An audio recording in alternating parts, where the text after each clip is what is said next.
എന്റെ മൊട്ടയടിച്ച story. Let's talk about it. To be exact 2024 September 24 മൊട്ടയടിച്ചത്. ഇന്റേൺഷിപ്പ് കഴിഞ്ഞ് വീട്ടിലെത്തിയിരിക്കുന്ന ടൈമാണ്. കുറെ നാളത്തെ ആഗ്രഹമാണ്. അപ്പൊ I was like this is a perfect time എന്നുള്ള രീതിയിൽ അടിച്ചതാണ്. പക്ഷെ ദ ക്വസ്റ്റ്യൻ ഇസ്, എന്തിനാ എനിക്ക് മൊട്ടയടിക്കാൻ തോന്നിയത്?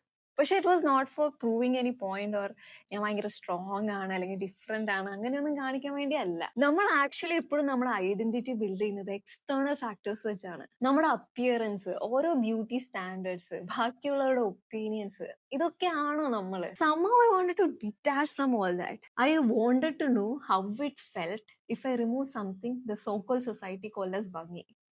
And I knew people would judge me. അതും ഒരു പാർട്ട് ഓഫ് എക്സ്പീരിയൻസ് ആണല്ലോ. നമ്മൾ ആക്ച്വലി ആ ജഡ്ജ്മെന്റിനെ കുറെ ഫിയർ ചെയ്യുന്നുണ്ട്. നമ്മുടെ ഓരോ ഡിസിഷൻസും ഓരോ കാര്യങ്ങളും ആ ജഡ്ജ്മെന്റ് കാരണം നമ്മൾ മാറ്റി വെക്കുന്നുണ്ട്. But we never actually experience it fully. But of course there are days when I really felt ഈ മുടി ഒന്ന് വളർന്നാൽ മതിയായിരുന്നു എന്ന് വിചാരിച്ച ദിവസങ്ങളുണ്ട്. എസ്പെഷ്യലി ഈ ഒരു മെഡിക്കൽ പ്രൊഫഷണൽ ആയതുകൊണ്ട് തന്നെ കുറച്ച് മെച്യൂരിറ്റിയും കുറച്ച് അപ്പിയറൻസും ഒക്കെ ആൾക്കാർ കുറച്ച് ജഡ്ജ്മെന്റലാണ്. ആ ഒരു രീതിയിലാണ് അവർ അപ്രോച്ച് ചെയ്യുന്നത്. And for the people who thought I was depressed, actually ഞാൻ ഹാപ്പി ആയിരുന്നു കേട്ടോ. I just want to detach from that identity which the society made me to feel. ഞാൻ ഇത് റെക്കമെൻഡ് ചെയ്യും. At least once in your lifetime you need to try it. ആ ഒരു ഫേസിൽ കൂടെ കടന്നു പോയാലാണ് കുറച്ചും കൂടെ ഒരു ഗ്രോ ആവുള്ളൂ എന്ന് എനിക്ക് തോന്നുന്നുണ്ട്.